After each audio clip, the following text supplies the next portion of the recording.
皆さん、こんにちは。ゆりずマインドカフェのゆりです。このポッドキャストでは、日本の文化や食べ物、時々心理学についてお話ししています。少し難しい言葉が出てくることもありますが、中級から上級の方のリスニング練習にも使ってもらえたら嬉しいです。皆さん、今年の抱負、もう決めましたか？新年の抱負って、目標とも言えると思うんですが、毎年立てますけど、気づいたら忘れていませんか？私は結構ね、忘れてしまうことも多いタイプですね。今日は新年の抱負とそれを支えるビジョンボードについて、日本人の価値観や心理学の視点も交えながらゆっくりお話をしたいと思います。皆様、改めまして新年明けましておめでとうございます。新年の抱負ってだいたいみんな一年の最初に決めると思うんですが、皆さん決めましたか？抱負っていうと、だいたい一年を通しての大きな目標という意味で使われることが多いですね。それを抱負と言います。私のここ数年の抱負は、気になったことは全部やってみるというものでした。3年ぐらいかな、ずっとこの目標、抱負でしたね。なぜかというと、大学教員を辞めて、次何を頑張ろうか探していた時期だったからですね。結構ね、いろいろやりましたよ。ネイリストにもなりましたし、その中に日本語講師もあったんですよね。YouTube と Instagram と Podcast も挑戦しましたね。いろいろやってみた中で、これならずっと楽しくできそうだなぁと思えたのが、日本語講師と YouTube ですね。大人になると、こうやって、選べる自由が増えますよね。でも、同時にやらない理由を作るのも、ちょっとね、上手になっていくんですよね。これは文化によって考え方が少し違うかもしれません。日本では、周りに迷惑をかけないようにするとか、空気を読むという価値観が本当にね、強いので、本当はやりたくないことでも、若い頃は、我慢してやる場面が多いんですよね。やっぱり大人の方が強いですから、大人が作ったルールには、逆らえないですよね。でも、大人になると、その場から離れる選択ができるようになります。それは自由なんですけど、同時にちょっとね、自分の可能性を狭めることにもなるなって最近感じ始めたんですよ。もちろん、やりたくないことはやらなくてもいいと私は結構思ってるタイプなんですが、でも、一回やった上で判断してもいいんじゃないかなって思ったんですよね。なので、やったことがなくて、しかもやりたくないと思った時には、一度やってみる。これを今年の抱負にしました。例えばなんですけど、私はもともと YouTube で顔を出したくない派だったんですよ。なんか顔を出すことが不快っていうわけではなくて、どちらかというと、日本人には多いと思うんですけど、怖いっていう感情かな。そういう感情が結構強かったんですよね。でも、生徒さんにも後押しをされたりして、その後自分でいろいろ考えたりして、去年の終わり頃かな、顔を出すようになりました。案外それがもう1ヶ月ぐらいかな、楽しく続けられているので、やっぱりやってみないとわからないことっていうのはあるなって思ってます。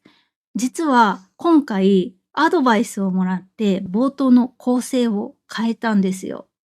やりたくないなってこれも思ったんですけど、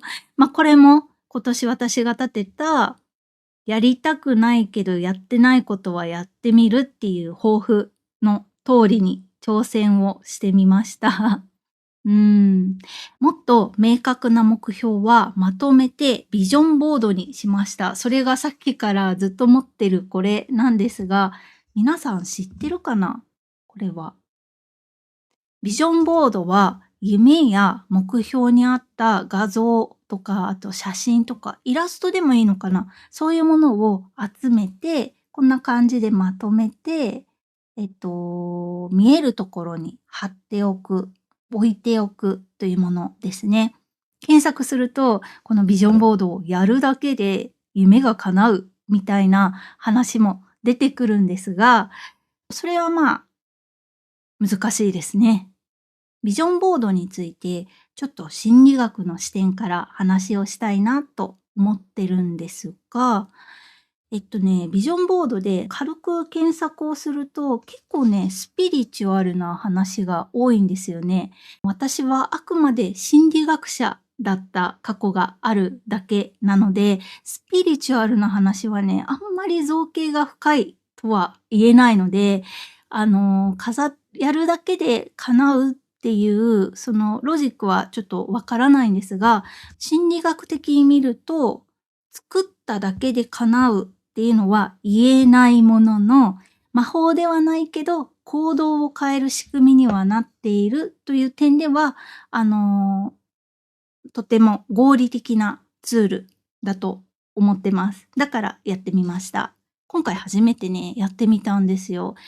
ビジョンボードのメリットは何個かあるんですけど、一つ目はやっぱりやりたいことを可視化、見えるようにできるという点ですよね。心理学の研究では、頭の中にだけある目標よりも、目につくところにある目標の方が行動につながりやすいことが分かってるんですよね。私たちって毎日結構忙しくないですか？なんかね、やりたいことって意外と忘れちゃうんですよね。例えば、私の場合だと、カニを食べたいっていうのがあったりとか、あと、ハーブを育てたいとか、そういうちっちゃいやりたいこととか、あと、大きい夢だと沖縄に住みたいっていう、すごく大切な、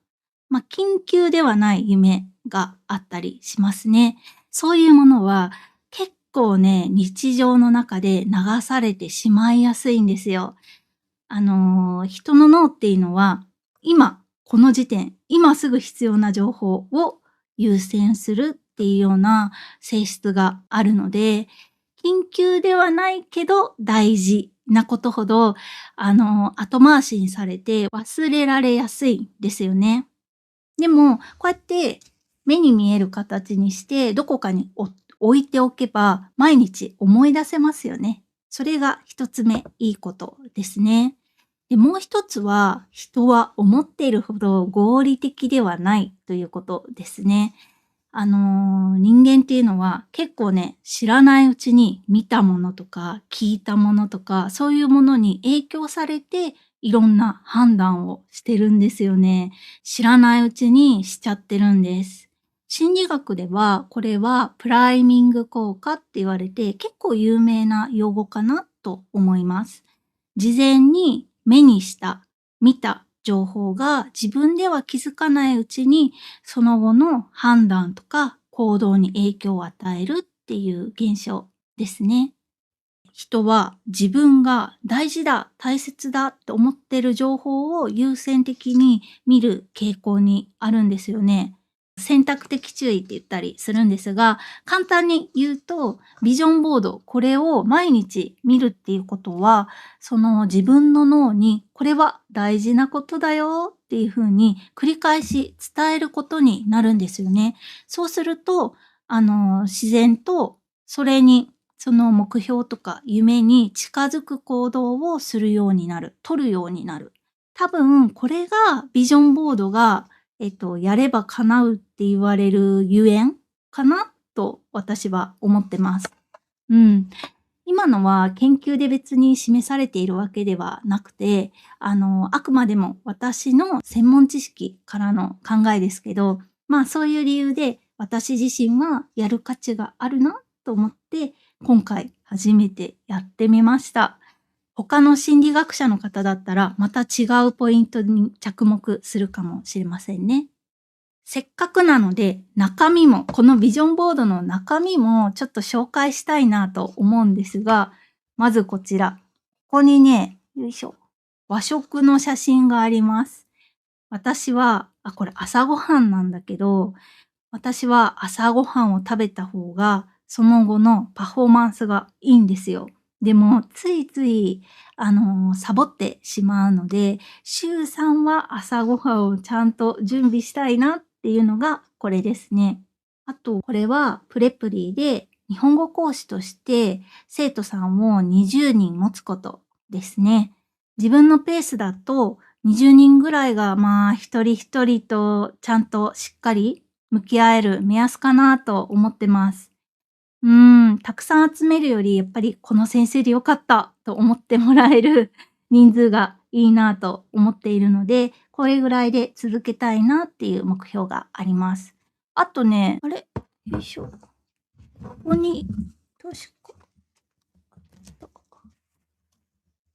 こにちょっと隠れちゃってたんですが、これはボードゲームですね。私、ボードゲームが結構好きなんですよね。だから今年は一つ買いたいなって思ってます。これは去年も思ってたけど、できなかったことですね。最近さ、ボードゲームって、オンラインでもできるようになってますよね。いつか皆さんともうちょっと仲良くなったら、一緒に遊べたら楽しいですよね。面白そう。あんまりみんな興味ないかな。他にもね、プールに行くとか、運動するとか、ちょっと隠れてるけど、運動するとか、いろいろあります。これは私の例なんですが、皆さんなら何を貼りますか？どんなビジョンボードになりますか？このビジョンボードは毎日見えるところに飾って、年末にまたどれぐらい達成できたかを皆さんに話そうと思っています。ちなみに私は目標達成がすごく苦手なタイプです。だいたいね、一つしか達成できないですね。やりたいことはたくさんあるんですけど、なんかね、それを整理して進捗を確認するっていうのが、苦手？あんまりまめなタイプじゃないんですよね。あんまり良くないよね。でもちょっと苦手なんです。やりたい時にやりたいことをやるっていう、なんというか、フィーリングタイプというか、だから今までは目標を立てても、1個ぐらいっ